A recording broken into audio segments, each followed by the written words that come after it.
Bom dia, queridos telespectadores. O Vitrine RS começa essa terça-feira, depois desse calorão da segunda-feira aí, às 10 horas da manhã, terças e quintas-feiras, a partir das 10 horas da manhã, no canal 11 da NET 55 UHF. Bom dia, Rodrigo. Bom dia, doutora Silva. Bom dia aos nossos telespectadores. Quem já nos acompanha sabe que eu sempre peço para que faça o chimarrão, sente aí na poltrona e venha com a gente nessa manhã participar, uma manhã quente, porém vai ser uma manhã muito alegre, doutora Silvia. Com certeza. E você que está aí nos assistindo, por favor, participe, chegue mais pertinho da gente através do e-mail vitriners@terra.com.br, curta a nossa página no Facebook, Vitrine RS. O Vitrine RS, ele tem o patrocínio de Marcelo Martins Arquitetos, Estofados Century, Sulina Iluminação e Materiais Elétricos e Mistura Pisos e Revestimentos. E o Vitrine RS de hoje, Rodrigo, inicia falando sobre a decisão do Ministério Público em relação ao acidente da TAM que aconteceu, né, em 2007, a que saiu de Porto Alegre com mais de 199 mortos. É um acidente que o Rio Grande do Sul não tem como esquecer, eu acho que o Brasil inteiro, quer dizer, destino Porto Alegre e Congonhas.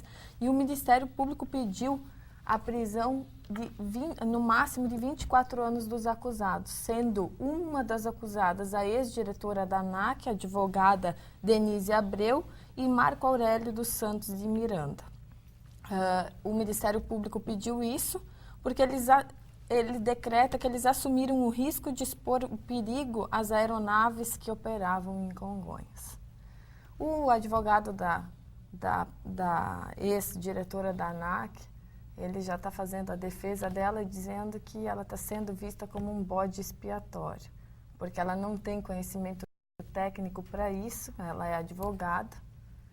Então, assim, a gente sabe, tinha sido decretado que esse crime seria um crime culposo, ou seja, sem culpa e com prisão no máximo de 4 anos, mas o Ministério Público entendeu que ele é doloso, então que a pena aumentaria de 4 para no máximo 24. O Ministério Público ele tem esse papel de sempre, digamos, tentar levar ao máximo, aumentar a pena ao máximo. Porém, o juiz que vai dar a sentença, se vai ser um crime culposo, sem a intenção de matar, ou doloso, que é o que o Ministério Público quer, como se a advogada essa tivesse a intenção de matar. E nós sabemos que ninguém quer que um avião exploda, matando aí quase 200 pessoas.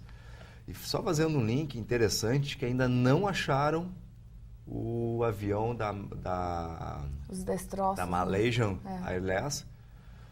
E já vai agora vai ter um robô que vai fazer um pente fino, só não sei quantos séculos vai levar para achar esse avião.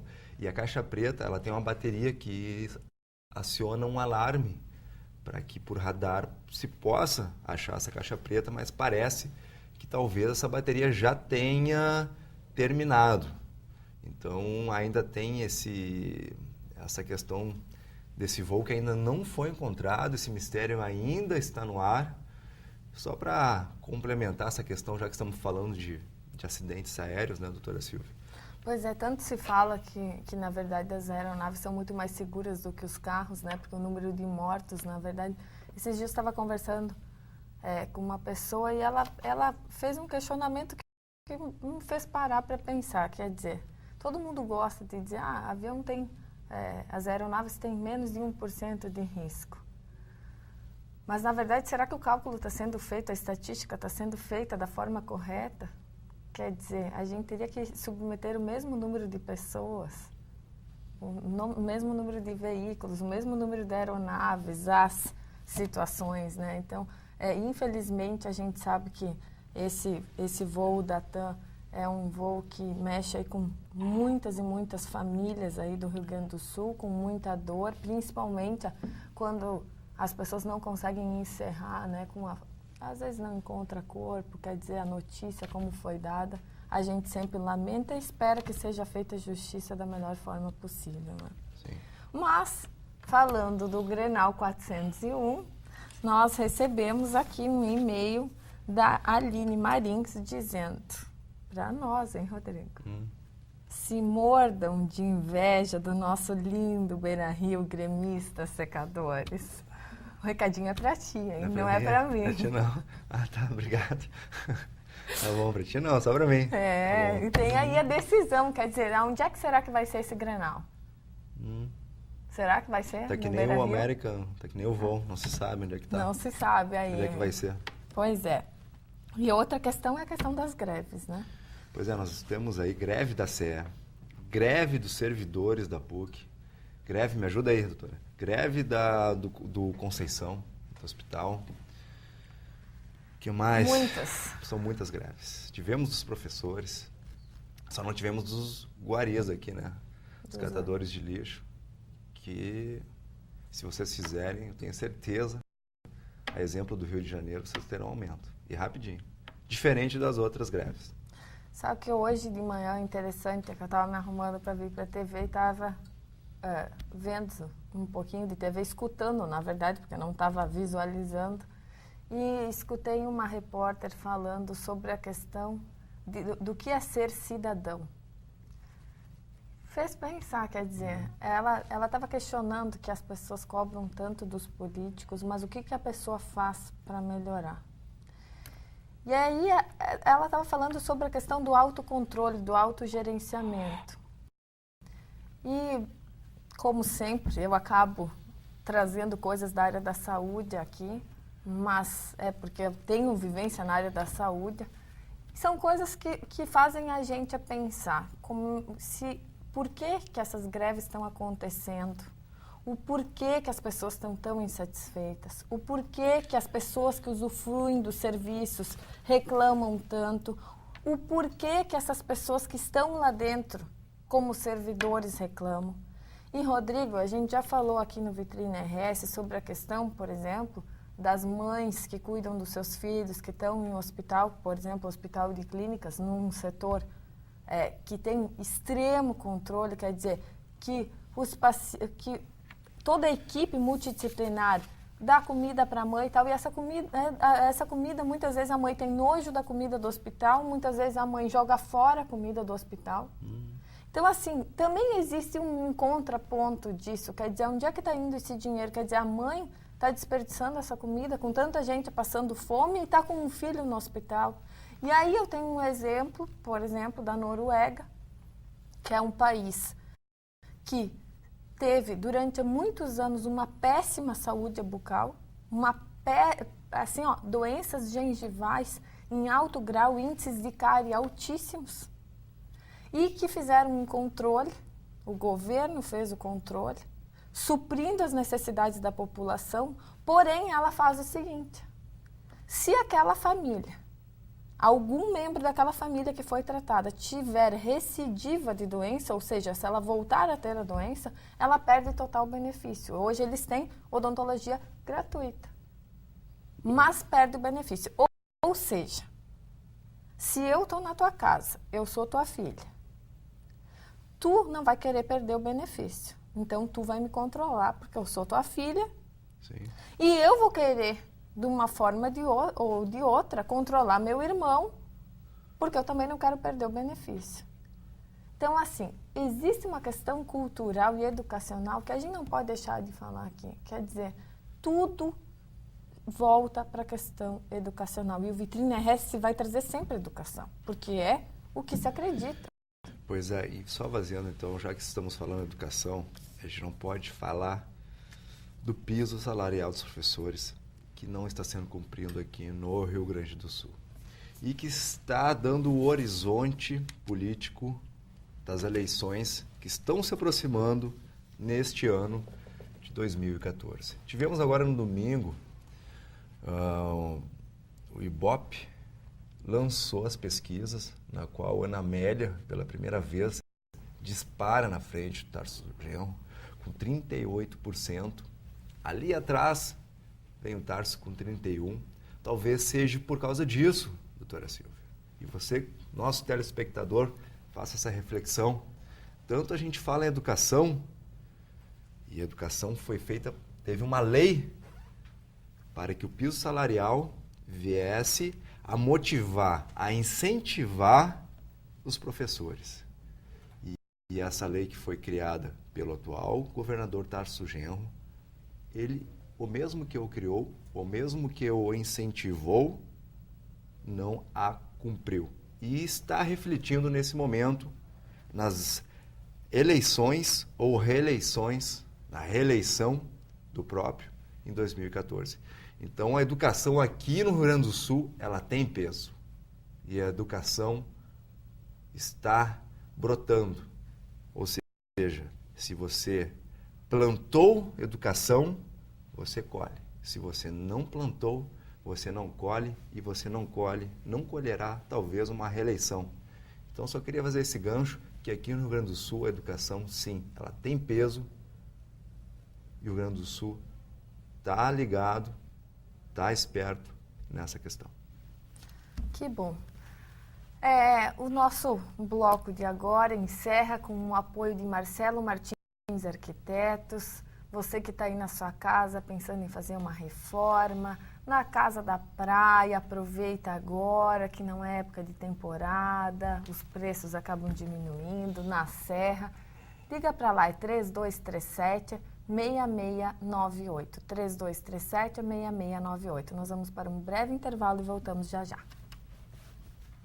Vitrine RS retorna com o apoio de Marcelo Martins Arquitetos, 3237-6698, e traz uma notícia dessa madrugada que, na verdade, teve uma explosão em Porto Alegre de um táxi. Estava próximo ao Hospital Santa Clara, da Santa Casa, e o taxista foi chamado a atenção por um veículo vizinho, dizendo que estaria em chamas. Quando ele se deu conta, o veículo já explodiu. Nós temos aqui, graças a Deus não tivemos feridos, mas é uma lástima aí, graças a Deus, né? Próximo ao hospital, quer dizer, um grande susto. E nós, hoje, temos a previsão do tempo, Rodrigo. Parece que depois de todo esse calorão aí da segunda-feira, porque foi um calorão ontem, hein, gente? Parece que vem aí um baita de um temporal hoje. Será que é verdade? Olha, vamos ver. Vamos chamar aí o quadro do nosso tempo.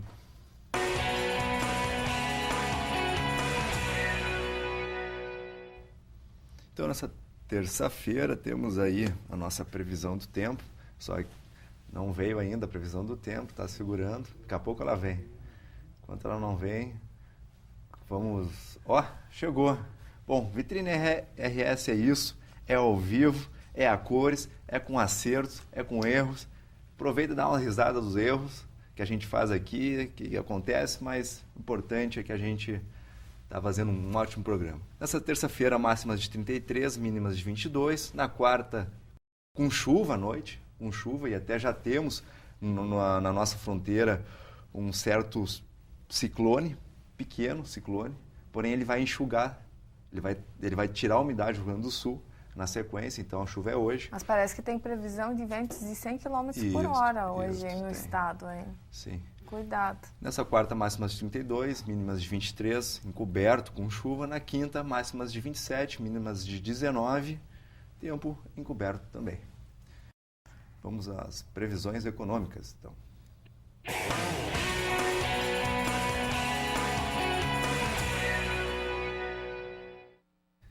E na nossa economia, vamos lá, economia, então, dólar compra 2,21, venda 2,22, euro compra R$ 3,02 e venda 3,05. E o índice Bovespa em alta de 2,1%, interessante que a Bovespa foi o melhor investimento nesse último mês, aumentou 7%, porque como teve uma diminuição do Ibope, do índice de reeleição da Dilma, os empresários, os economistas que se sentiram mais confiantes com essa questão, deu uma motivação e tivemos aí uma alta na Bovespa, porém ainda estamos negativo em 15%, que é a perda, a diminuição do ano de 2013. Mas está sendo um bom investimento no momento. Eu não sei, Rodrigo, mas que eu gostaria de ter esse euro aqui para compra, nesse valor. Eu gostaria, porque em Porto Alegre não se encontra, não, hein? As casas de câmbio aí estão variando. Inclusive, tem casa de câmbio em Porto Alegre que está dando valor por hora, não é mais pelo dia, não é mais pelo turno. A gente liga e diz assim, ó, 10 horas da manhã. Essa cotação é até às 11. Não, e o interessante é que o dólar ele teve uma baixa de 1% ontem, então ele chegou aos índices de outubro de 2013. Até a mídia em geral também está dizendo que é um momento bom para quem vai viajar comprar dólar. Mas vamos aí ao nosso lazer, após o trabalho, o que nós temos aí, doutora? Então, vamos chamar a vinheta.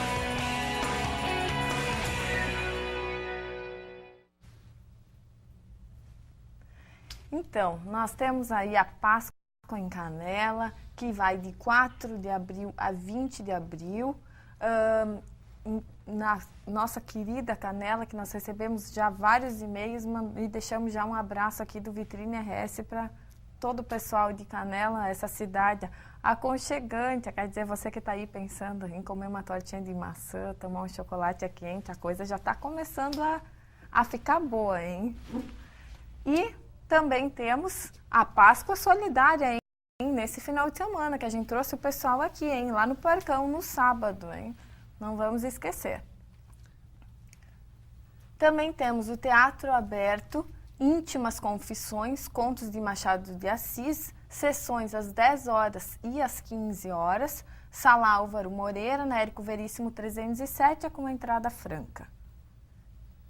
E também o Festival Varilux de Cinema Francês, de 9 a 16 de abril, no Cinespaço Vale Bourbon, na CIS Brasil 2611. Mas hoje nós temos o prazer de falar sobre um assunto que muitos de vocês já não acreditaram ou não sabem como funciona, como é, que é a acupuntura. Mas nós vamos para um breve intervalo, antes com o apoio de Estofado Century, o estofado da Serra Gaúcha é 543441 5183, 543441 5183. Nós voltamos já já. O Vitrine RS volta com o apoio de Century Estofados. O estofado da Serra Gaúcha é 543441 5183. O Vitrine RS traz a você a transparência da informação através do canal 11 da NET 55 UHF, todas as terças e quintas-feiras, a partir das 10 horas da manhã, na TV Urbana. E você que quer participar conosco, por favor, envie e-mail através do vitrineRS@terra.com.br e curta a nossa página no Facebook Vitrine RS. Hoje nós temos o grande prazer em receber dois grandes convidados, a acupunturista, farmacêutica bioquímica e professora da UBRA, Magda Comoreto Gal, e o fisioterapeuta acupunturista, presidente da AGAFISA, Associação Gaúcha dos Fisioterapeutas Acupunturistas, Diego Dio. É com grande prazer que nós recebemos e começamos, então, professora Magda. A gente sabe que a acupuntura está se desenvolvendo cada vez mais no Brasil. A primeira pergunta é, aonde é que se aplica a acupuntura? Para quê? Quando? A acupuntura é Bom dia. Eu agradeço muito a oportunidade de estar aqui, né, antes de eu responder a pergunta. E a acupuntura é uma área crescente no Brasil, né? É uma ciência milenar e ela se aplica em diversas modalidades. Posso dizer inicialmente para tratamento de muitas das dores crônicas. Muitos médicos encaminham os pacientes para os acupunturistas. Nas questões das insônias, depressões, muitas das nossas situações dos desequilíbrios emocionais. E a acupuntura também cresce, não somente na parte humana. Eu tenho observado que a acupuntura cresce muito na parte veterinária. Então, os nossos animais, que hoje nós muitas vezes estressamos, porque nós tiramos eles do território maior deles e trouxemos para os nossos apartamentos menores para outro ambiente, eles também podem ter um tratamento para as dores crônicas, para muitas situações que os seres humanos têm, eles também podem serem submetidos e tratados. E uma outra área que eu ainda não estudei muito, mas eu pretendo me dedicar, é a acupuntura para as plantas. Então, na área ambiental, nós também podemos trabalhar com a acupuntura. Então, é uma ciência muito abrangente e que tem resultados práticos satisfatórios, dependendo da avaliação que é feita, se o tratamento pode ser feito para aquele caso. Existe mais de um tipo de acupuntura? Mais de um tipo de acupuntura? Você está me perguntando modalidade. Em relação a correntes? Isso. Existe todo o conhecimento da acupuntura chinesa, existe a linha da acupuntura japonesa, existe mais de uma corrente e existe também na questão do tratamento mais de uma ferramenta. Por exemplo, o tratamento pode ser feito com as agulhas, que é a acupuntura mais conhecida no Brasil, mas ele pode ser feito com outros instrumentos que não as agulhas. É nesse sentido que você me perguntou? Exato. Isso é, nessa questão nós temos agulhas e nós temos estímulos elétricos também, né? Também. Eu vou confessar, eu sou um cliente da acupuntura, digamos. Eu gosto da acupuntura não só a questão fisiológica, que até eu vou pedir depois a explicação, da questão o que acontece no nosso corpo quando nós, temos a agulha, mas a questão, eu até gostaria de perguntar para o nosso professor Diego. Professor, questão filosófica, eu não sei, muitas vezes dependendo do profissional, ele dá mais uma explicação, como eu falei, fisiológica, mais ocidental, digamos, entre aspas, e outros gostam de trabalhar com ambos, tanto a questão, até o meu acupunturista ele diz, né, tu quer explicação fisiológica ocidental ou tu quer explicação filosófica chinesa? Eu digo, eu quero saber os dois, porque essa cultura ela tem mais de 5.000 anos, ela é mais antiga que a Bíblia, então, e não iria durar tanto tempo se ela fosse um tratamento que não funcionasse, que não tivesse êxito. Então, essa questão filosófica, poderia nos discorrer um pouquinho sobre essa questão, professor? A questão filosófica, ela vai descender primariamente lá da questão bem anterior que você falou da medicina chinesa, que foi criada tranquilamente há muito mais do que 2.000 anos. Tem livros que ainda hoje se publica e se estuda que foram publicados antes de Cristo, então é uma literatura muito antiga e que pela eficácia, pela eficiência que se tem a partir do panorama que se criou naquela época da teoria de como funciona o corpo, como se pode interferir no corpo através de ervas, através da acupuntura, de massagem, exercícios, se tem até hoje como uma referência muito boa para estudo, né? Contudo, como você colocou, hoje eu acho muito importante, principalmente enquanto fisioterapeuta e não enquanto acupunturista, que se tente trazer para a realidade dos pacientes e dos colegas a situação que se tem de tentar unir o conhecimento oriental chinês, japonês, seja qual for a linha que se trabalha, também com a nossa ciência. Desde a década de 50 se produz muita pesquisa científica e atualmente se conseguiu hoje grandes avanços na aceitação da acupuntura. Isso vem não só por parte da população, que já reconhece e faz essa prática há muito tempo, mas também por parte do sistema de saúde, desde 2000, de forma multiprofissional, desde 2006, através de Política Nacional de Práticas Integrativas, todo profissional de saúde faz acupuntura. Desde 89 já tem acupuntura no SUS, né? O profissional de educação física pode se habilitar num curso de pós-graduação de Exatamente. acupuntura? Ele pode ser um acupunturista? Pode ser acupunturista. Fisioterapeuta e médicos? Médicos, farmacêuticos. Teve uma questão assim que queriam que só médicos fossem acupunturistas. Como é que ficou essa questão? Teve e tem até hoje, né? Desde 95, quando a medicina passou a reconhecer a acupuntura também como especialidade médica, o que ocorreu? Eles tentaram, através de uma manobra corporativista bem feia, de certa forma, colocar a acupuntura como prática exclusiva médica. Isso é um grande erro. Por exemplo, no Brasil, desde 1985, o Conselho de Fisioterapia e Terapia Ocupacional já reconhece a acupuntura. De biomedicina, de farmácia, educação física, todos os profissionais da saúde praticamente. Então, além da gente ter ensinado os médicos a fazer a acupuntura, a gente foi colega deles de aula e não tem o menor sentido um profissional, seja com a formação inicial, querer esse conhecimento só para si. A acupuntura hoje ela é patrimônio cultural intangível da humanidade pela Unesco, ou seja, não é algo que uma pessoa ou uma classe profissional pode colocar apenas para si a prática, né? O conhecimento é livre, resguardando a questão legal, a questão ética, inclusive, da prática da acupuntura. Para você hoje fazer acupuntura, normalmente o seu conhecimento, o seu estudo tem que ser a partir de 2 anos. 2 anos dura um curso de... Eu não sei se é um curso de especialização. Se chama uma pós-graduação. Tem que ser reconhecida pelo MEC e cada conselho profissional da área da saúde colocou uma normatização para o seu profissional para que ele esteja apto a fazer a prática. Então, por exemplo, o Conselho de Fisioterapia, ele solicita um curso de 2 anos, que isso é quase uma norma na área da saúde. 2 anos, 1.200 horas de teoria e prática, e ainda após isso, após a formação reconhecida pelo MEC e pelo Conselho, o profissional tem que fazer uma prova para mostrar que tem plena capacidade. Essa prova ela é feita por exemplo, nós temos, os advogados têm a ordem dos advogados que faz aquela prova da OAB, Exato. É conhecido como prova da OAB.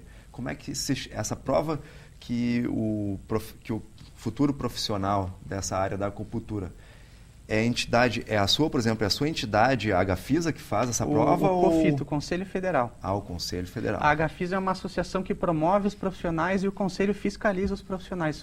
É bem distinto a atuação, né? Doutor, sim. E a questão da Agafisa que o senhor preside, iniciou uma campanha bem importante para a população de esclarecimento. Muito importante. Inclusive, a doutora Magda já deve ter visto essa situação. A Agafisa está fazendo uma campanha muito forte com a população, com os profissionais e com a imprensa, da importância de se diferenciar uma técnica de agulhamento, que hoje em dia se convenciona a chamar de agulhamento seco, que é uma técnica que tem a finalidade única e exclusiva de aliviar a dor muscular. Fisioterapeutas usam muito, médicos, qualquer profissional que atue na questão do tratamento da dor. O curso de agulhamento seco ele tem duração de 2 a 4 dias. Então, olha o absurdo que escolas de aperfeiçoamento profissional e os próprios profissionais às vezes estão fazendo. Eles estão estudando num final de semana, chegam nas suas clínicas e dizem para as pessoas que fazem acupuntura. Isso desinforma a população, porque os pacientes vão começar a achar que a acupuntura só serve para tratar dor muscular ou algum problema que seja derivado e gere a dor muscular. E a acupuntura, como a gente falou, é um conhecimento milenar, ela serve para avaliar, para tratar, para prevenir uma série de problemas de saúde e não pode ser confundido isso. Podemos então dizer, aí não sei se entra tanto a questão também filosófica, ela trabalha o psicológico da pessoa? Com certeza. A autoestima, tirar a depressão. Eu sei que tem, eu me lembro, eu sempre gosto de perguntar até os pontos que se chamam. Eu sei que esses pontos aqui do punho é o ponto da vida, né? Na acupuntura não é isso? Não se chama o ponto da vida? Um ponto muito usado é o pericárdio 6, por exemplo. Isso. Né? E tanto assim é interessante como aqui se põe a agulha nos punhos. Claro, isso aí os doutores que vão aqui confirmar. Mas a questão é, quando uma pessoa vai se matar, o que ela faz quando ela quer tirar a vida? Ela corta o punho, ela corta a vida. E ao mesmo tempo a acupuntura põe um ponto, a agulha aqui, para harmonizar, a equilibrar o yang, o yin, para ter uma harmonia na pessoa. Pode até, doutora, pode nos explicar um pouquinho essa questão até desse ponto aí? Que tanto eu perguntei pro meu médico acupunturista. Eu até vejo de uma forma mais abrangente, é que uns quantos meridianos passam aqui, né? No momento que a pessoa corta, ela vai desequilibrar muito o organismo, prejudicando o fluxo energético que circula nos meridianos. Os meridianos são os nossos canais de energia. Eu até trouxe esse mapinha para mostrar que aqui está visível os riscos, né? Onde os pesquisadores descobriram vários pontos e cada ponto tem uma função específica. E nós temos meridianos que vêm da mão para o centro, do pé para o centro. Então, no pulso passam muito dos meridianos importantes, né? E esse fluxo energético circular, ele tem que se manter durante toda a nossa vida, né? Quando o ser vivo morre, a energia termina, né? Vai escasseando. Então, isso que é importante, nós mantermos a circulação desse fluxo energético, tentando o equilíbrio yin e yang, e a cada momento conviver com os desafios de modo que a gente se desequilibre o mínimo possível. No caso, nós, no decorrer da nossa vida, temos que ter um aprendizado para enfrentar os desafios e tentar nos desequilibrarmos o mínimo possível. Como a nossa vida de hoje, a gente não consegue viver num estado de perfeito equilíbrio, mas temos que fazer o máximo que podemos, e a acupuntura, em função do que está sendo discutido aqui, e o colega já colocou, né? Ela é uma terapia integrativa que trabalha muito bem essa questão e contribui de uma maneira importante para a nossa saúde, né? Inclusive reforça o tratamento convencional, né?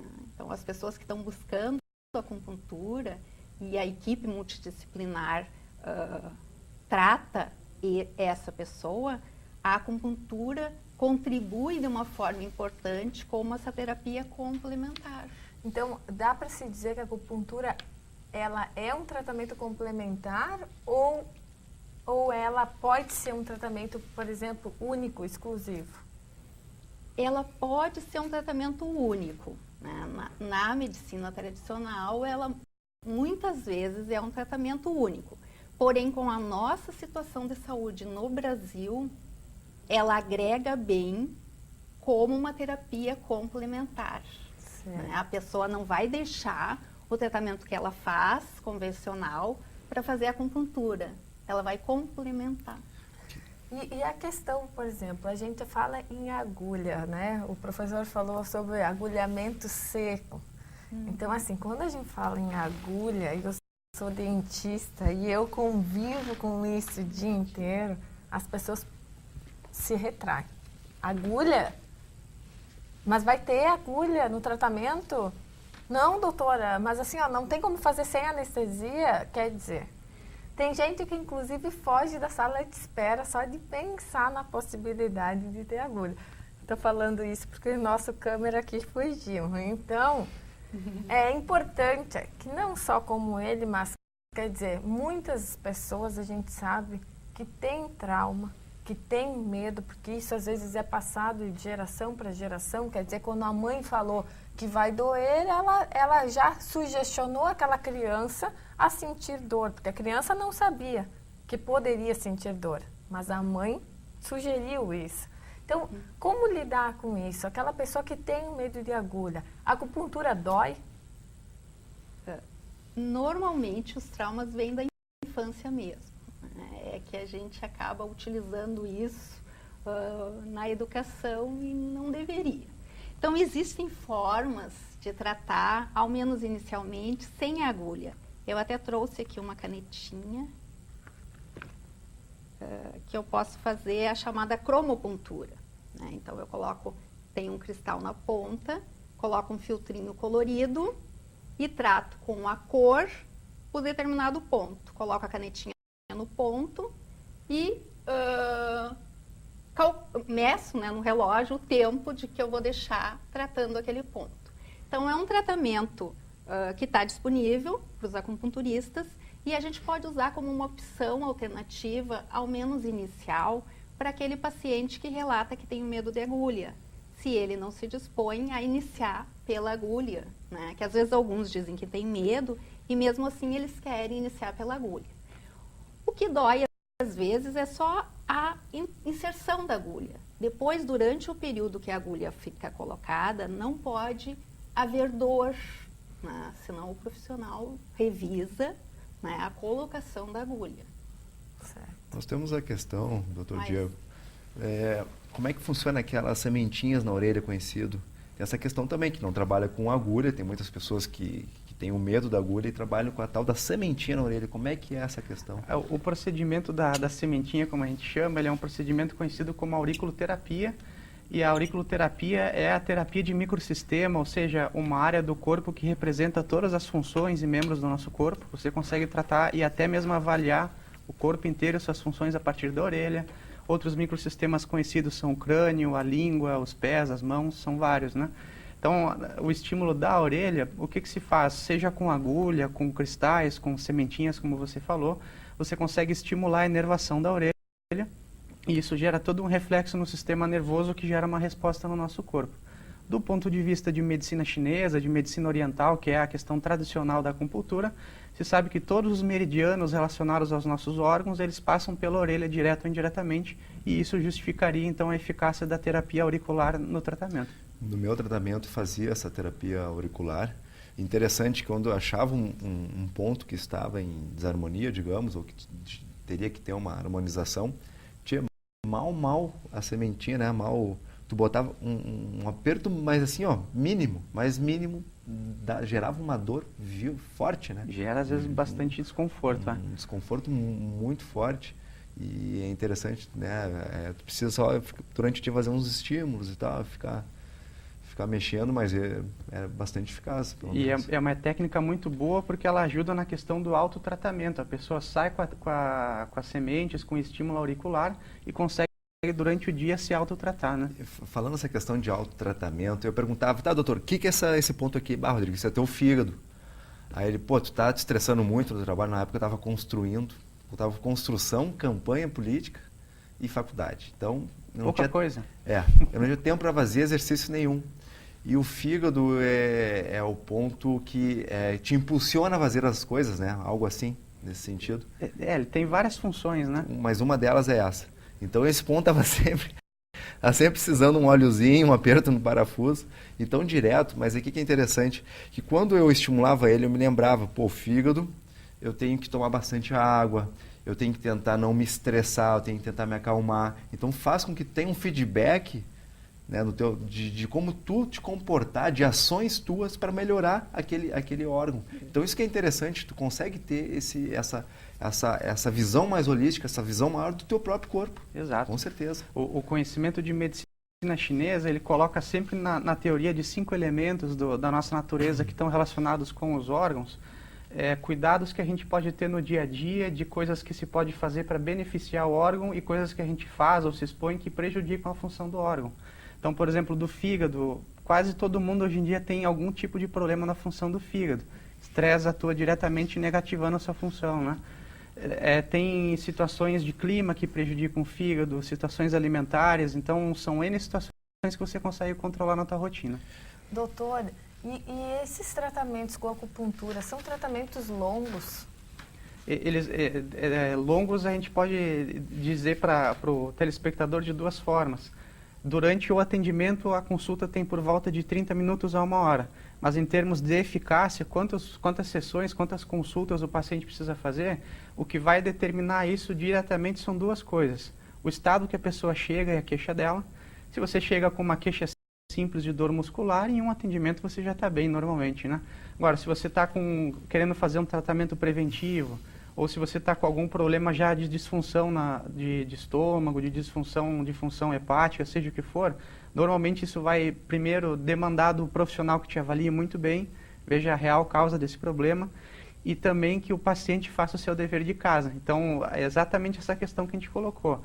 Se você sabe, por exemplo, que um estilo de vida estressante, onde você não descansa, não faz exercício, lesiona a função do fígado, isso já vai ser um cuidado que o paciente tem que ter diretamente para o resultado de sucesso do tratamento.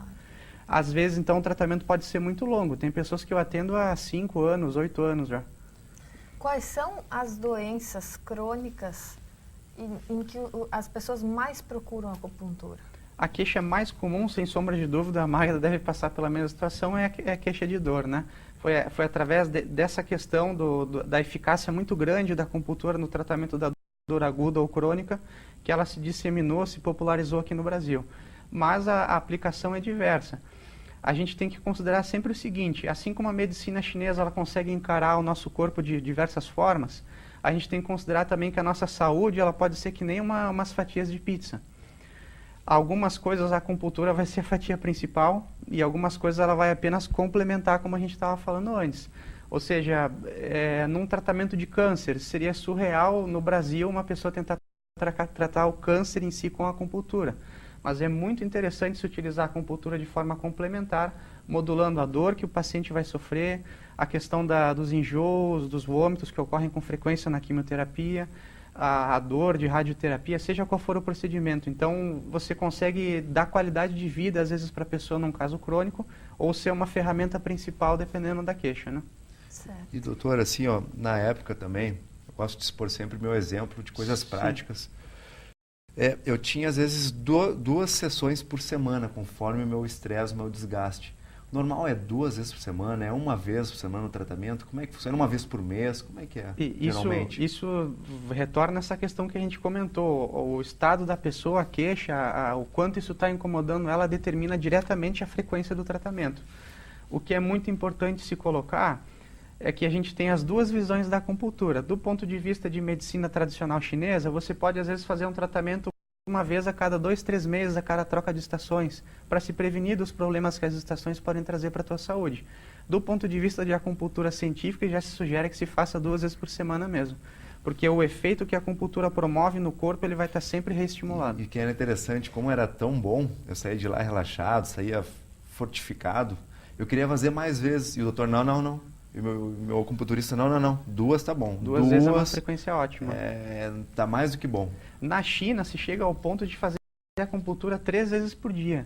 Mas aí o que ocorre? Lá a população está extremamente acostumada com isso. Lá você manipula a agulha de uma forma extremamente vigorosa e a pessoa está morrendo de dor, mas fala que está tudo bem, não está incomodando. Já é da cultura deles, né? E lá está inserido dentro do hospital, assim como aqui, mas de forma... Qualquer hospital na China, às vezes, tem 1 andar ou 2 só de acupuntura de medicina chinesa. Então tem fumaça de moxa para tudo que é lado, está todo mundo defumado lá. O pessoal está realmente habituado a isso, é outra rotina, né? No Brasil, tomara que a gente consiga implementar isso, porque além de trazer um tratamento de saúde eficaz e barato para o governo, vai gerar uma série de emprego para profissionais, então a comunidade como um todo é beneficiada com isso. Nós vamos para um breve intervalo com o apoio de Sulina Iluminação e Materiais Elétricos na Pernambuco 2323, telefone 3222-8805, mas nós voltamos já, não perca. O Vitrine RS traz de volta a você com o apoio de Sulina Iluminação e Material Elétrico na Pernambuco 2323, telefone 3222-8805, um tema bastante interessante, que muitas pessoas têm muitas dúvidas, que é a questão da acupuntura, da quiropraxia. E você que quer participar com a gente, por favor, envie e-mail através do vitriners@terra.com.br e também curta a nossa página no Facebook, Vitrine RS. Doutora Magda, te faço uma pergunta. O que são as terapias integrativas? Quais as outras terapias que auxiliam na promoção de saúde? As terapias integrativas, elas também são chamadas de complementares. Então, a partir de 2006, conforme foi discutido aqui, o Ministério da Saúde passou a chamar as terapias que auxiliam na promoção da nossa saúde de integrativas ou complementares, em substituição ao antigo termo, que algumas eram chamadas de alternativas. Quando a gente chamava de alternativa, dava a ideia que o cliente, para participar da terapia, ele tinha que deixar o tratamento convencional. Então, eu acho que esse termo veio agregar de uma forma bem importante. E as outras terapias que podem fortalecer a nossa saúde incluem diversas. Por exemplo, o reiki, o tratamento homeopático, ele entra como uma terapia também, né, científica e complementar. A fitoterapia, ela está se expandindo muito no Brasil com a orientação de profissionais da saúde. A própria acupuntura, a aurículo, que nós já falamos, a reflexologia, que é outro microsistema. Nós temos no pé, né, determinados pontos que são tratados através da reflexologia. A iridologia, o nosso olho é outro microsistema.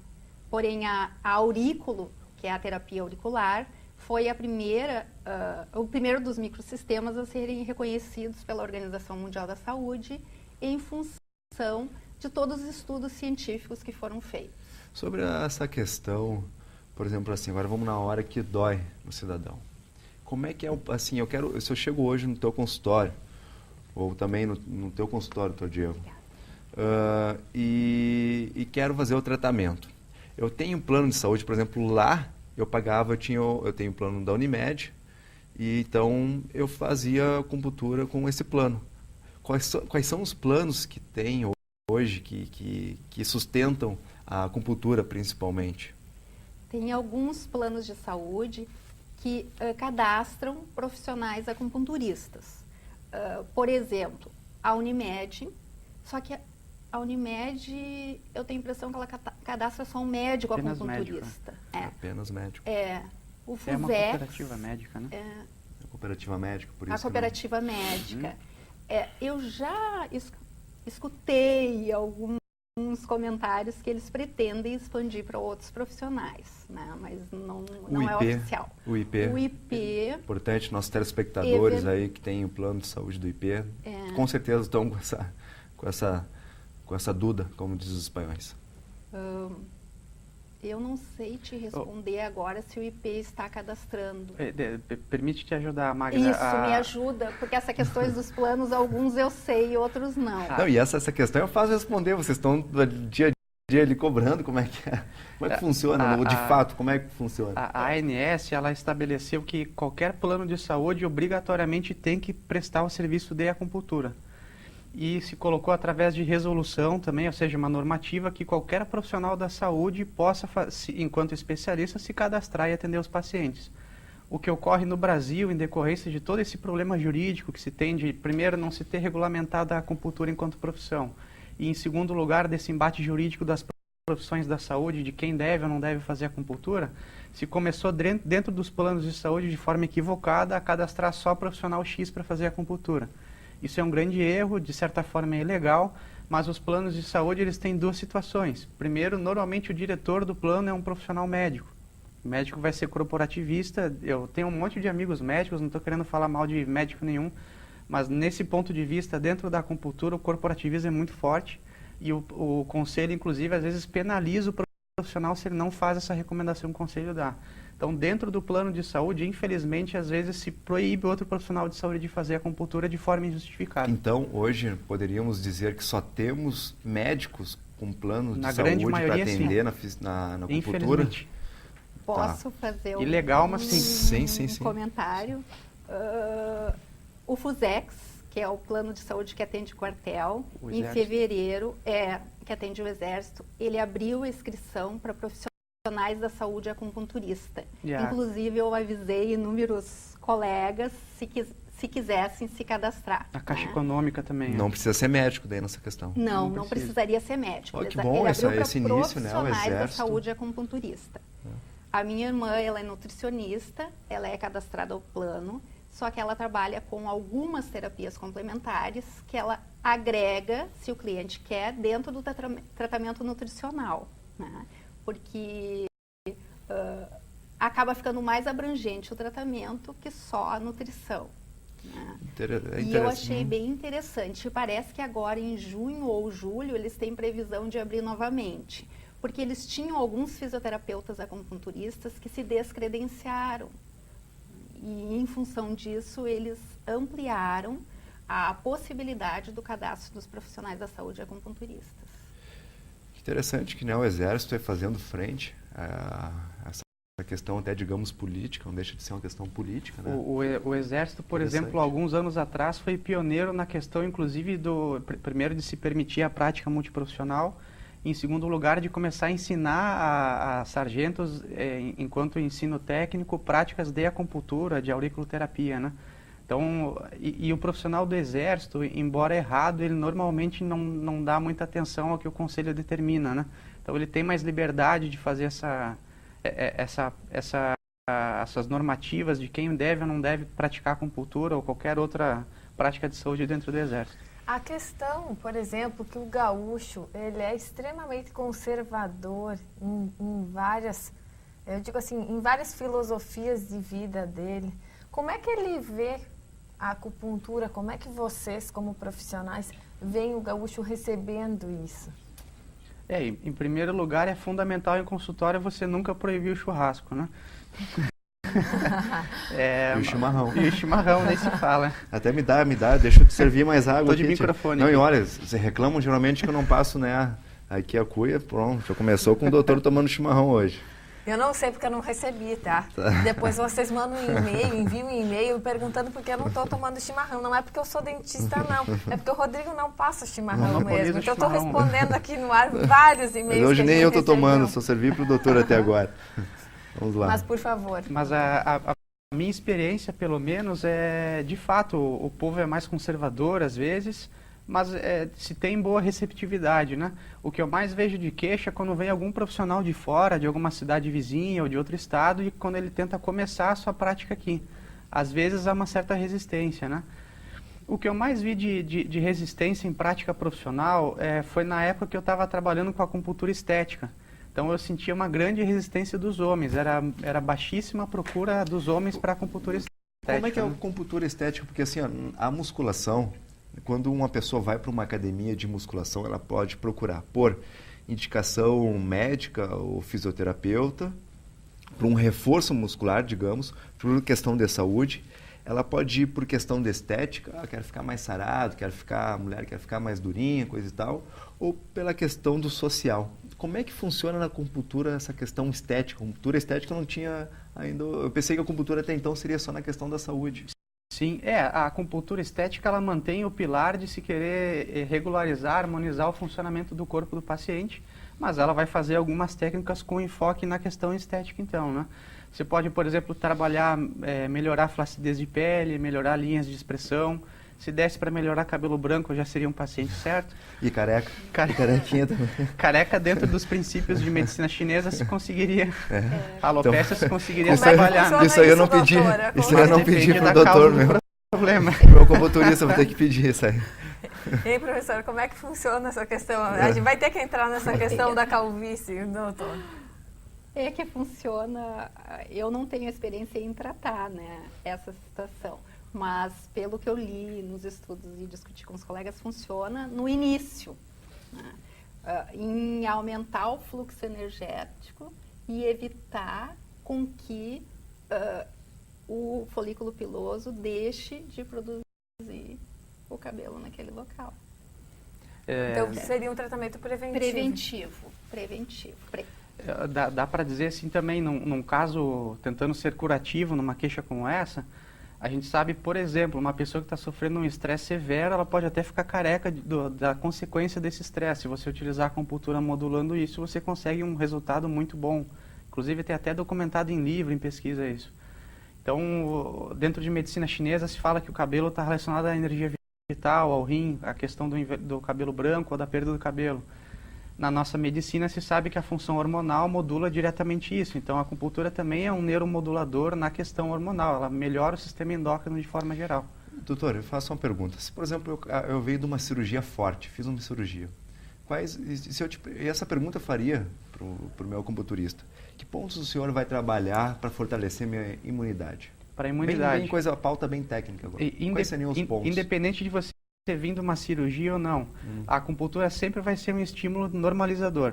Então, a gente pode pegar um caso de doença autoimune, ou seja, o sistema imune dela está atuando em excesso, ele está excessivo. Eu vou utilizar alguns pontos que regularizam isso.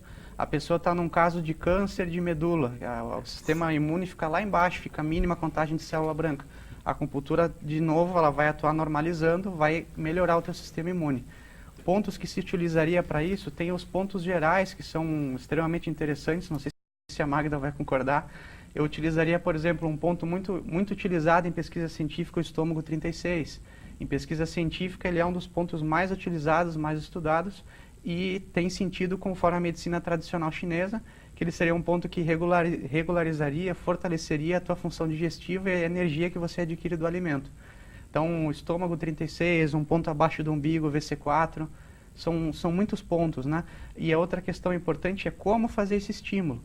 Se a pessoa tem medo de agulha, ela pode fazer acupuntura, ela pode fazer através de moxabustão, um aquecimento que se faz no ponto de acupuntura, cromopuntura, laser acupuntura, acupuntura na orelha. Qual é a faixa etária que mais procura acupuntura? A faixa etária que eu tenho, pelo menos lá na minha clínica, na minha prática, ela vai de 15 a 60 anos. Certamente essa é a faixa que eu tenho mais acesso. E mais mulheres do que homens.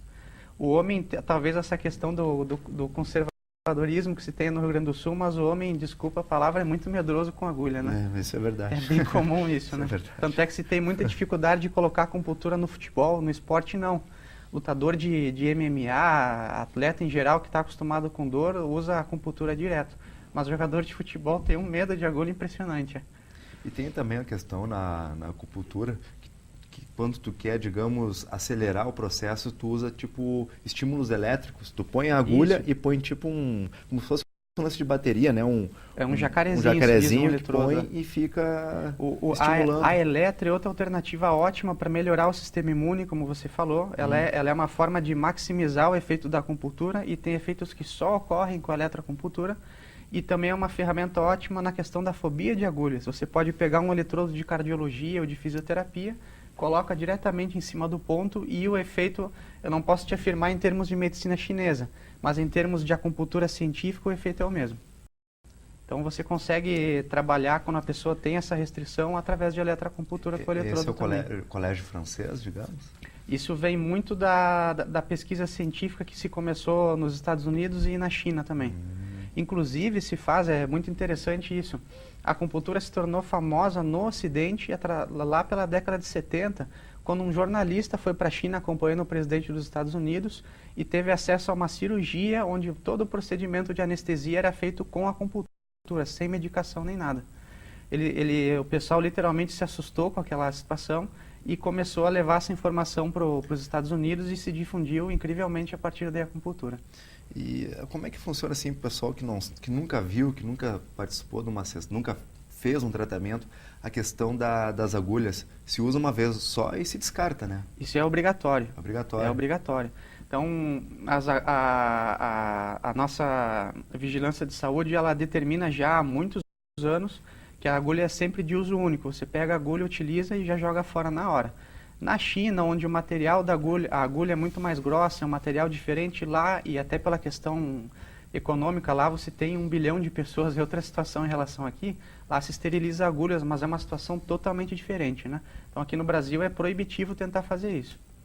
E não acontece isso no Brasil? Não deveria. O que acontecia muitos anos atrás, a questão de décadas atrás, quando a agulha era muito cara, eu já vi 2 relatos. O relato primeiro de gente que chegava a cortar corda de violão elétrico, época que de repente eu tinha 10 anos de idade e fazia a inserção.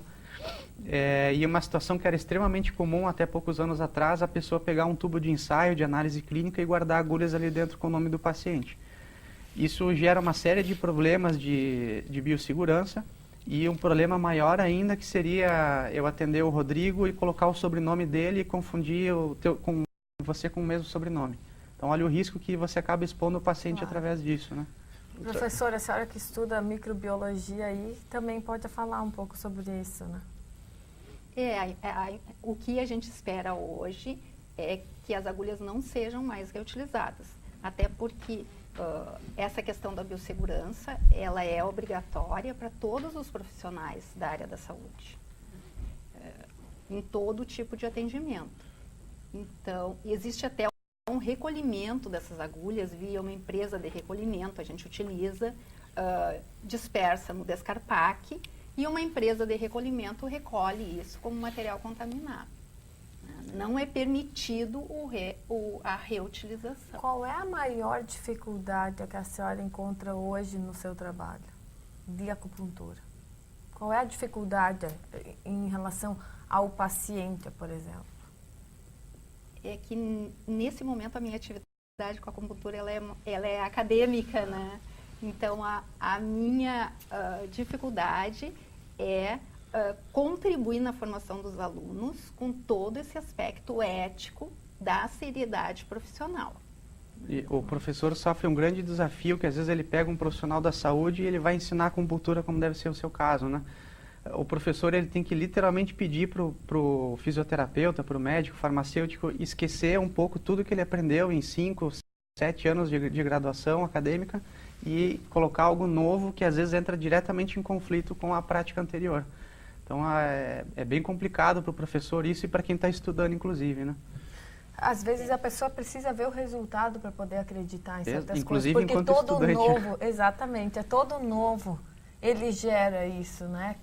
Quando a gente escuta alguma coisa nova, quer dizer, quando que se pensou não vamos falar, não, há menos de 20 anos, a gente não pensava, por exemplo, que a gente ia ter uma comunicação via celular, via tablet do jeito que é hoje. A gente tinha um tijolo da Motorola que pesava não sei quantos, quase 1 quilo, né? Quer dizer, os primeiros telefones aí de outras marcas também, né, que tinham um volume muito grande e que se pagava a ligação, se pagava para receber, quer dizer, o custo era muito alto. E, no entanto, hoje as pessoas veem essa comunicação como indispensável na sua vida, quer dizer, muitas pessoas deixaram de ter seus telefones fixos que já se teve fila de espera, né, para se ter telefone fixo, telefone residencial, telefone comercial, se pagava uma fortuna. Tem as ações aí da CRT que até hoje renderam, né, vários ganhos aí para quem investiu nisso. E, na verdade, hoje é assim. Então, quer dizer, essa técnica também, por mais que ela tenha muitos anos, quando ela é vista como nova e que tem que se inserir numa medicina que ela é conservadora, porque a gente tem que ver a medicina como conservadora ainda, né? Que é o que é naquela questão assim, a gente precisa ver para crer. Eu acho que a acupuntura também acaba entrando nessa questão, né? Exato. Nós vamos para um breve intervalo com o apoio de Mistura Pisos e Revestimentos, 3019-1994, e voltamos já já. Nós voltamos com o Vitrine RS, todas as terças e quintas-feiras, a partir das 10 horas da manhã, com o apoio de Mistura Pisos e Revestimentos, 3019-1994. E, Rodrigo, vamos ver um videozinho? Vamos lá, vamos ver como é que funciona a quiropraxia. Perfeito. Vamos ver os vídeos aí que nós temos. As fotos. Esse é um exemplo que pode ser utilizado, inclusive, mais até em fisioterapia, é uma forma de tratamento de hérnia de disco. Se chama método Mackenzie e é um princípio que a hérnia de disco nada mais é do que o núcleo gelatinoso dentro do disco saindo do seu local e pressionando ou uma raiz nervosa ou diretamente a medula. Através de exercícios como esse, tem todo um passo até a pessoa chegar nessa posição, você consegue com que a gravidade leve o núcleo pulposo, o gel que tem dentro do nosso disco intervertebral para o seu local, e através dessa manobra de extensão você consegue reposicionar esse disco mais ainda no local. Doutor, hérnia de disco é a mesma coisa que bico de papagaio? Não, é bem diferente. Porque as pessoas às vezes acabam questionando o que é um e o que é outro. Pode explicar um pouquinho pra gente? A coluna da gente, ela tá, pela nossa rotina, pelo envelhecimento que a gente tem, pela carga de trabalho que às vezes um atleta, um trabalhador que faça peso se expõe, ela está exposta a uma série de lesões. Algumas lesões são degenerativas, como por exemplo o bico de papagaio, que na realidade se chama, quando a gente pega um exame de imagem, de osteófito. Seria uma espécie de um biquinho, é uma formação óssea que é ocasionada pelo contato que tem de uma vértebra com a outra. Então o disco intervertebral, que é uma estrutura de estabilização, de amortecimento na nossa coluna, ele vai se degenerando, vai ficando cada vez mais fino, e isso faz com que as vértebras se toquem. O corpo, como mecanismo de defesa, começa a fazer novas formações ósseas e, de certa forma, nesse caso, acaba mais atrapalhando do que ajudando, né? Então, você tem essa formação. A hérnia de disco, então, é uma lesão de disco muito comum, extremamente fácil de tratar quando bem diagnosticada, não é um problema cirúrgico. Você tem lesões de deslizamento, degenerativas, então, são N lesões que a gente tem na coluna. Entendi. Vamos ver, temos mais fotos, vamos dar prosseguimento então, vamos ver se temos mais imagens. Isso aí, doutor, o que está acontecendo ali? Essa é uma manipulação vertebral que ela visa melhorar a mobilidade da primeira costela do paciente. A primeira costela da gente, ela fica exatamente onde está a mão posicionada ali do profissional que está fazendo a manipulação. E ela tem relação direta com todo o nosso plexo braquial, ou seja, com toda a inervação que sai da nossa coluna cervical e vai para o nosso membro superior. Ali já estamos falando de quiropraxia. Quiropraxia, fisioterapia manipulativa, osteopatia, qualquer técnica manipulativa, né? Um dos objetivos ao aceitar gentilmente o convite de vocês aqui hoje é mostrar para a população que quando você precisa fazer manipulação vertebral, não necessariamente você deva ir num quiropraxista ou num fisioterapeuta quiropraxista. Você tem vários profissionais que usam essas técnicas, né? Todas elas convergem para o mesmo objetivo no final das contas. Ali nessa próxima foto a gente tem, o modelo é bem interessante, né? Sou eu mesmo, estou de brincadeira. Ali você tem então um exemplo de manipulação da coluna torácica. A coluna torácica ela tem relação direta com todo o funcionamento dos nossos órgãos internos, da caixa torácica principalmente, e a inervação simpática do nosso corpo. O nosso sistema nervoso ele tem algumas subdivisões que ajudam a gente a aprender e avaliar as pessoas. A gente tem o sistema nervoso periférico, somático, que é responsável pela sensibilidade de membros, nossa força, nossa atividade muscular, e uma parte do sistema nervoso que a gente não tem controle, que é o sistema nervoso autônomo, vegetativo. Essa parte do sistema nervoso coordena o funcionamento de órgãos e vísceras. Através da manipulação, se você corrige uma vértebra que está fora do seu local, você possibilita que um órgão ou víscera volte para o seu funcionamento normal. Doutor, a questão, por exemplo, dos idosos, né? Muitos idosos acabam, quer dizer, ficando mais sedentários. A geração de idosos de hoje é uma geração que muitas vezes não teve toda essa contribuição que você tem hoje para que se fizesse exercício, tal. Fez o serviço, eu digo braçal. Assim, braçal, né? Muito se fez, quer dizer, mas essas pessoas que têm muitas dores, porque é normal a gente escutar, eu atendo muito idoso e vejo, por exemplo, pessoas com muita artrite, com muita artrose, às vezes aquelas mãos deformadas, que a pessoa perde a força muscular nos braços a ponto de, por exemplo, não conseguir alcançar num armário um copo para pegar ou um prato, acaba, né, tendo que adaptar a sua casa por causa disso. Como é que funciona no idoso, por exemplo, a quiropraxia? No idoso, todo o sistema de quiropraxia ou manipulação vertebral ele tem que ser primeiramente muito bem avaliado se pode ser utilizado. O idoso vai ter aquele risco comum, principalmente nas mulheres após a menopausa, da fraqueza óssea, a osteopenia evoluindo para a osteoporose, e isso às vezes é uma contraindicação absoluta para a quiropraxia ou para qualquer forma de manipulação. Ou seja, se a gente pega um exemplo como você falou, uma senhora que teve hérnia de disco, novamente, para deixar claro para a população, e ela não buscou tratamento, ou o tratamento não foi eficaz, seja cirúrgico ou não cirúrgico, e ela começou a perder mobilidade nas mãos, sensibilidade, força. O que vai ocorrer? Eu posso, talvez, tentar utilizar o recurso de quiropraxia para melhorar o fluxo nervoso, o fluxo de informações que cheguem na mão, contanto que ela não tenha esse risco de fratura óssea, que é bem importante, né? Se ela tiver, você tem que adaptar essas manobras. E num caso assim, severo, como a gente está falando, às vezes é muito mais útil a pessoa aprender a readaptar a sua rotina e fazer exercícios que melhorem a sua força, porque às vezes o dano nervoso pode ser irreversível, né? Só para nós esclarecer um pouco, nossos amigos que estão do outro lado da telinha, doutor, o que seria a quiropraxia assim, em si? Fale um pouquinho da história também da quiropraxia.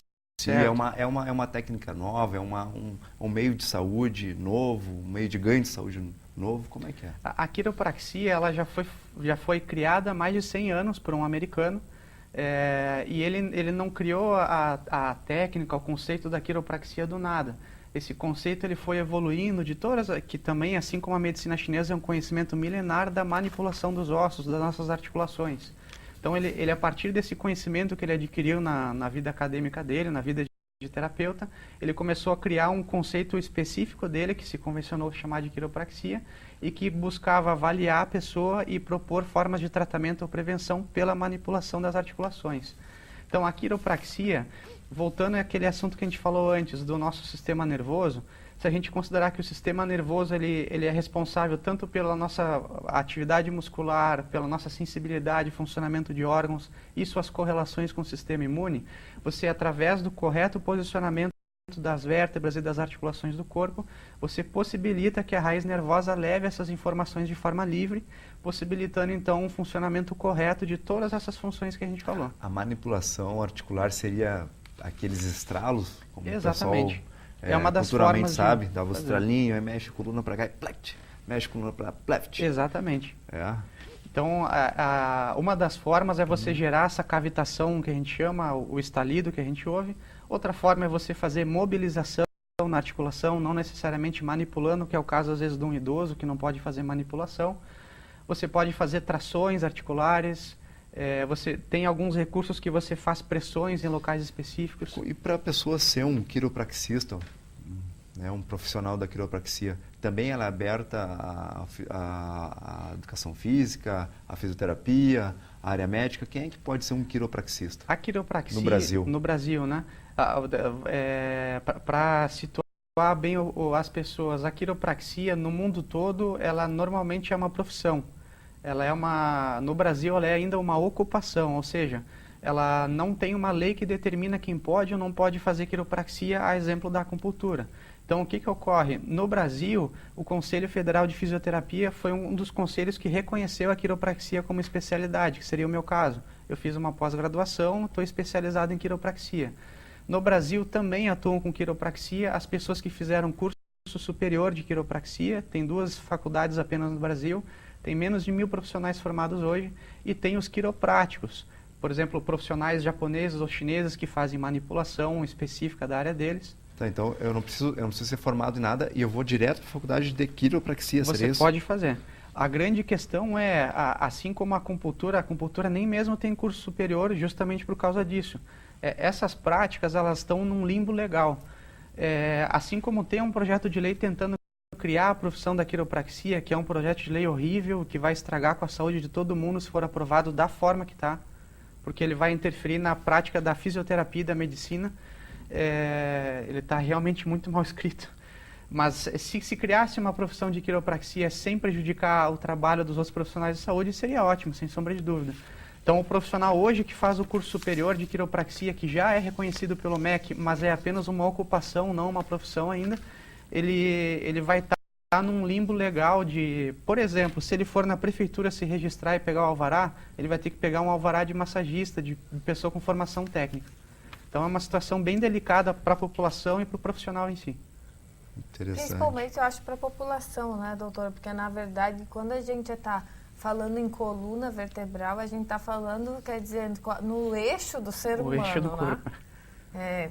Eu falo isso para vocês, porque dentista sofre com coluna. Então, assim, quando a gente está fora do nosso eixo, a gente padece muito.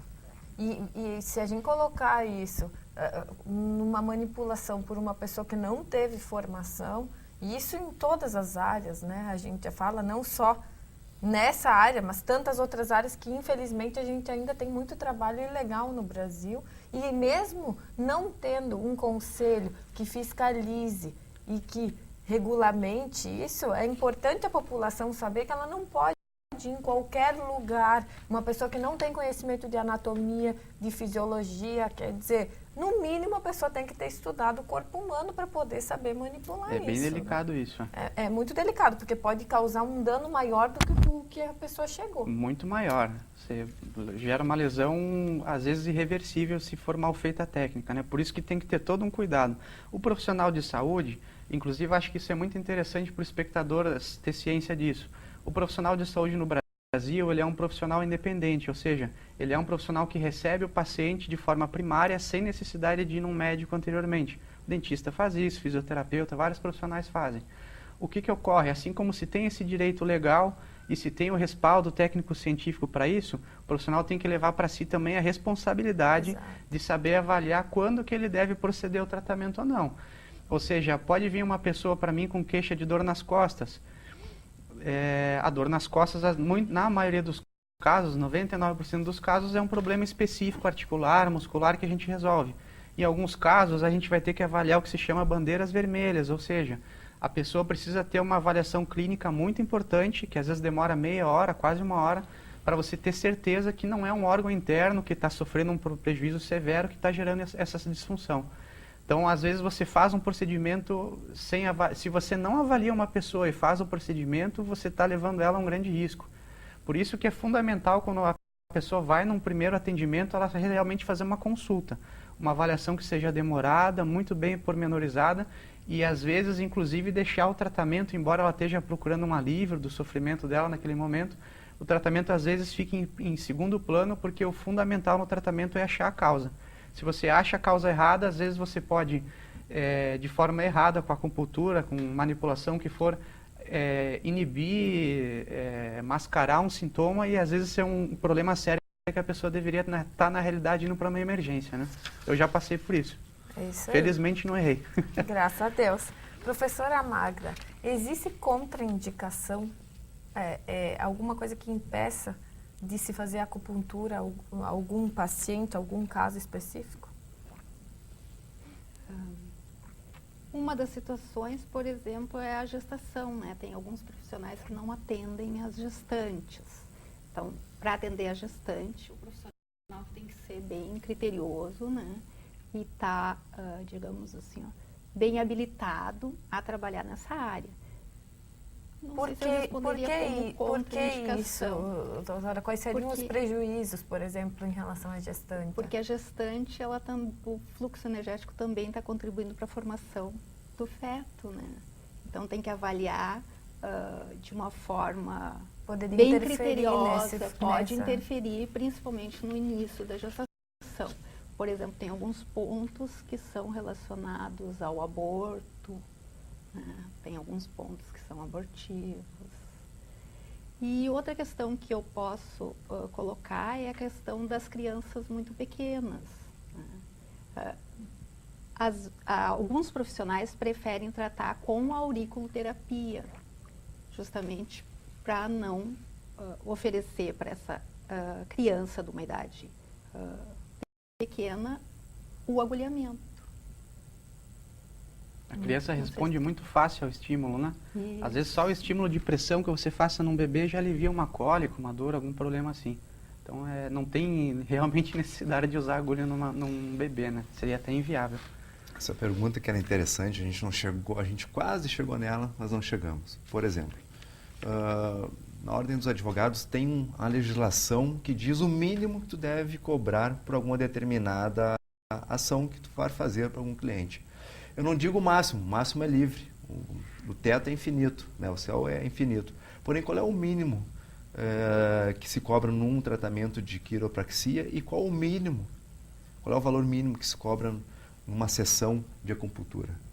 Se tem uma legislação referente Sim. a isso. Como quiropraxia e acupuntura são, como a gente falou, carecem de legislação, são práticas livres, não tem o menor controle sobre isso. Tem profissional cobrando R$500, R$1.000 e profissionais cobrando 15.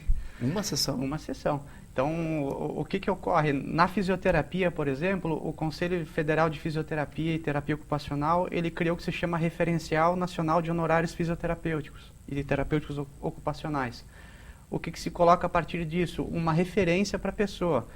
E dentro dessa referência, se tem uma margem de 20% para menos, respeitando as diferenças regionais. De repente, eu cobrar R$100 em Porto Alegre é um valor acessível e numa cidade de interior é um roubo, né?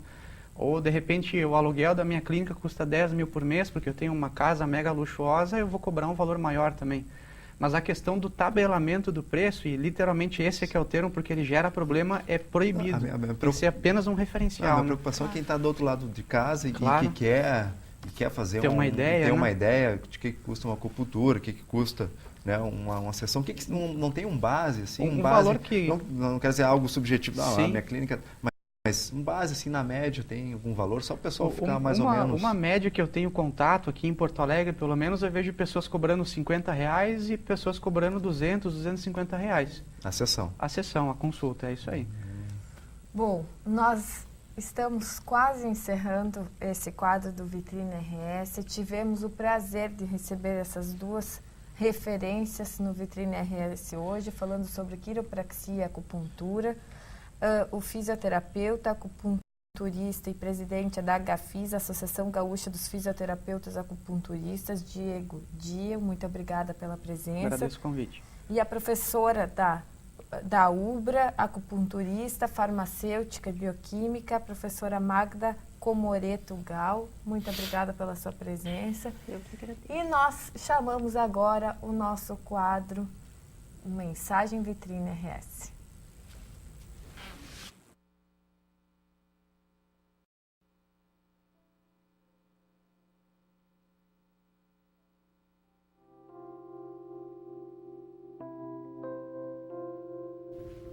Então, chegando ao fim desse grande programa, esses grandes professores estando aqui com a gente, trazendo um pouquinho desse conhecimento do que é a acupuntura, essa arte milenar, do que é a quiropraxia, também uma nova modalidade centenária, como falou nosso professor,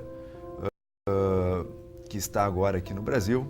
Vamos ao nosso Mensagem Vitrine RS, que é uma mensagem que hoje nós, todas as pessoas do mundo procuram mensagens. Se for ver o Facebook, só está cheio de mensagem.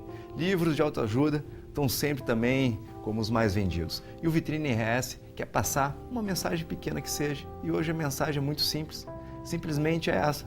Pare de se queixar. Pare de se queixar das coisas que você não tem. E comece a criar e a buscar aquilo que você quer. Um beijo no coração de todos os nossos amigos, nossos telespectadores. Até quinta-feira, às 10 da manhã, aqui com a gente no Vitrine RS. Tchau, tchau. Tchauzinho.